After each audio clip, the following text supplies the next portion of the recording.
J'ai fait des rencontres dans ma vie qui m'ont marquée, comme nous tous. La première rencontre qui m'a vraiment marquée, c'était avec une Allemande et elle était très politisée et moi je ne l'étais pas. Et on a eu des longues discussions et j'ai pu lui poser toutes les questions que je voulais. J'ai fait l'avocat du diable. Donc tout ce qu'il me disait, je contredisais et on a eu des discussions vraiment très intéressantes.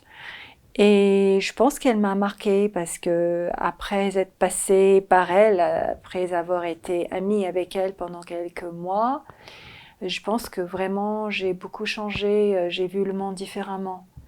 Donc c'est une très belle rencontre. J'ai pas pu continuer l'amitié parce qu'on était dans des pays différents et parce qu'elle était quand même assez extrême dans ses goûts, dans ses exigences et je pense que les choix que j'ai faits après n'étaient pas à la hauteur pour elle. Je sais pas ce qu'elle est devenue, c'est dommage, mais en tout cas, c'est une rencontre qui m'a vraiment marquée et je suis très contente de l'avoir connue. Et puis la deuxième rencontre très importante que j'ai faite, c'est avec mon mari, que j'ai rencontré très jeune. Et là, c'était pas tellement la discussion politique, mais plutôt l'ouverture sur une autre culture. Donc lui, il est mexicain et il m'a vraiment montré le chemin pour que je comprenne qu'est-ce que c'est la culture mexicaine, que je change un peu ma façon de voir le monde et même de me conduire. J'étais au Mexique avec lui très tôt et je peux pas dire que c'était le coup de foudre en fait avec le Mexique. C'était même plus que ça, c'était pas le coup de foudre mais plutôt ça m'a juste imprégné très fortement. C'est un peu comme si ça m'a transformée, même sans que je puisse dire ah mais c'est ça que j'aime et c'est ça que j'aime. Bien sûr, il y a des choses qui m'ont énormément plu, mais il y a aussi des choses qui m'ont un peu moins plu. Mais c'est juste que je crois que ça vraiment ça m'a transformée. Ça m'a permis de fonctionner autrement, de me connecter aux gens autrement, bien sûr, d'apprendre l'espagnol, de voir un fonctionnement familial différent, de bouger dans un pays très très grand. J'ai découvert les volcans, par exemple. J'ai découvert une échelle que je n'avais pas du tout ici. Et j'ai eu même des mésaventures là-bas. On a failli se faire assassiner. Donc j'ai eu une presque rencontre avec la mort. Donc je ne peux pas dire que c'était des vacances euh, romantiques ou particulièrement agréables. C'était une rencontre très forte. Et puis, j'ai continué mon chemin ici et à l'université, j'ai eu l'occasion de faire des études sur la conquête de l'Amérique. Donc, je faisais des études de littérature et c'était une matière où on travaillait sur des corpus de textes qui relataient la conquête. Et là, j'ai appris beaucoup de choses qui m'ont vraiment bouleversée pour le coup. Là, c'était vraiment un choc. J'ai lu Bartolomé de las Casas, la triste histoire de la conquête de l'Amérique. Et il y a eu un avant et après. Et donc, ça m'a tellement bouleversée que là, du coup, le Mexique est devenu un peu aussi un enjeu politique. Et ça me sortait un petit peu des codes qu'on a ici et même de l'Angleterre où j'étais aussi je dirais dans un milieu assez politisé parce que j'étais dans une université où mon prof était marxiste et où il y avait des idées. C'était l'époque des idéologies assez bien définies, assez carrées quoi. Donc c'était un peu un héritage un peu lourd. Et le fait de connaître le Mexique, ça m'a permis de changer un peu mon point de vue, non pas pour renier le marxisme, loin de là, mais juste avoir une approche peut-être plus ouverte. Et notamment un regard sur l'Occident que je n'aurais absolument pas eu si je n'avais pas été au Mexique. Donc on peut avoir aussi un regard extra-occidental en allant en Afrique par exemple, en allant en Inde ou en allant en Asie bien sûr. Mais moi c'était le Mexique. Ça c'était ma première grande rencontre qui m'a transformée. Et je pense que je suis vraiment très imprégnée de culture mexicaine, même si ça ne se voit pas. Je l'ai vraiment profondément en moi. Et c'est mon trésor, en fait. Et puis après, j'ai fait une deuxième grande rencontre. C'était l'époque où tout le monde allait au Japon, c'était vraiment la chose qu'il fallait faire. C'était l'époque où le Japon allait très très bien, il y avait beaucoup d'argent et ils étaient très contents d'avoir des gens, des Européens en particulier, ils aiment bien les Européens qui viennent chez eux. Et donc j'ai travaillé au Japon pendant 6 mois et j'ai fait la découverte du Japon. Et j'ai vu des similitudes avec la culture mexicaine et des différences absolument incroyables. Et notamment le fait qu'au Japon, on est dans un pays paisible. On est dans un pays où les gens ne volent pas, où les gens ne te bousculent pas, où, bon, sauf exception, bien évidemment, mais en gros, on est en sécurité. Tout est prévu avec énormément de bienveillance et de soins.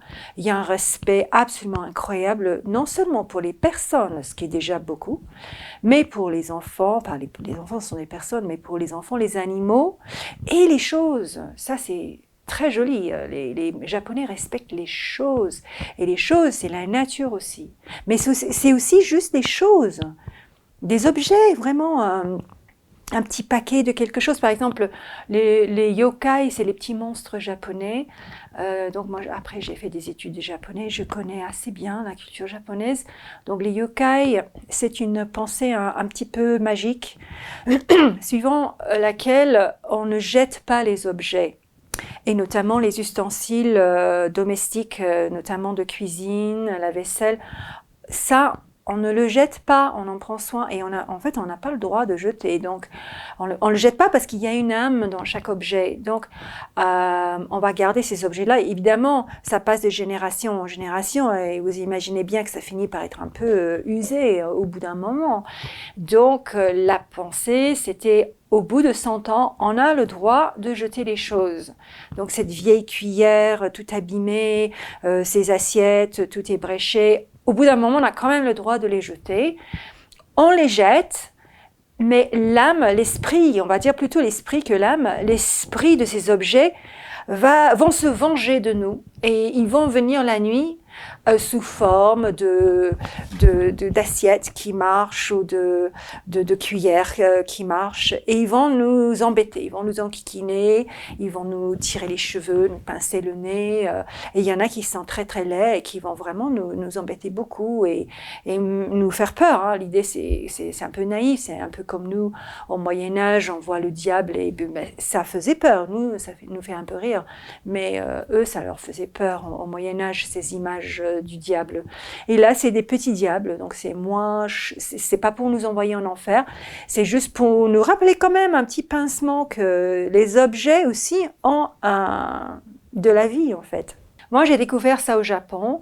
J'étais absolument fascinée de pouvoir marcher n'importe où, à n'importe quelle heure et ne jamais me sentir menacée physiquement, de pouvoir laisser la porte ouverte. Par exemple, j'étais dans un petit village et j'entrais dans un magasin qui vendait des appareils photo. Évidemment, il y avait des Nikon, il y avait tous ces appareils merveilleux.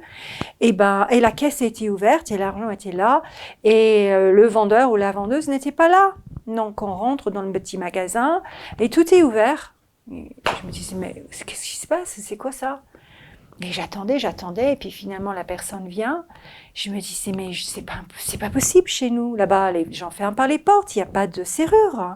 C'est juste on tire, c'est par intimité. Il y a des petits cloisons tout légers, mais je me suis dit, en revenant ici, je me disais, mais nous, avec nos clés, avec nos portes, en fait, on a tout le temps peur de nous faire quand on nous pique nos choses.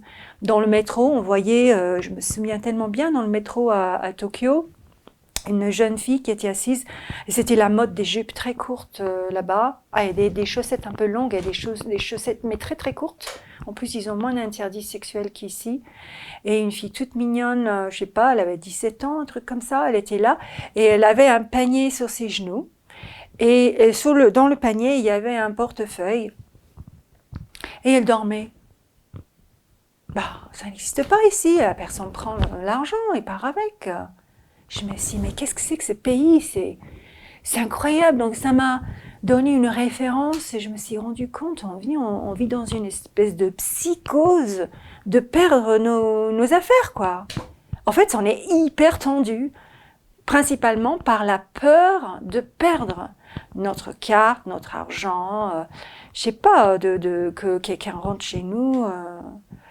Et bah, c'est un autre monde, quoi. Et puis aussi au Japon, ce qui m'avait énormément frappé, c'est que à l'époque, je pense que les choses ont beaucoup changé depuis, mais à l'époque, c'était une époque vraiment prospère. C'était les années 80, 1980, 90. Il n'y avait pas vraiment de pauvreté. Il y avait bien sûr des gens un peu décalés, des gens marginalisés, ça oui, mais il n'y avait pas de grande pauvreté. Et tous les enfants vont à l'école et ont à manger et sont soignés. Et j'avais l'impression que tout le monde appartenait à la classe moyenne. Et tout le monde était plus ou moins loti à peu près à la même enseigne. Et j'avais l'impression d'être dans un pays en fait communiste parce que je me suis dit, mais quelle égalité, c'est incroyable. Alors, bien sûr, il y a quelques grands propriétaires et souvent ça vient de très loin. Ceux qui sont propriétaires de, par exemple, les grandes maisons de saké. Puis bien sûr, il y a les industriels, évidemment. Mais la plus grosse part de la population appartient, ou appartenait en tout cas, à la classe moyenne.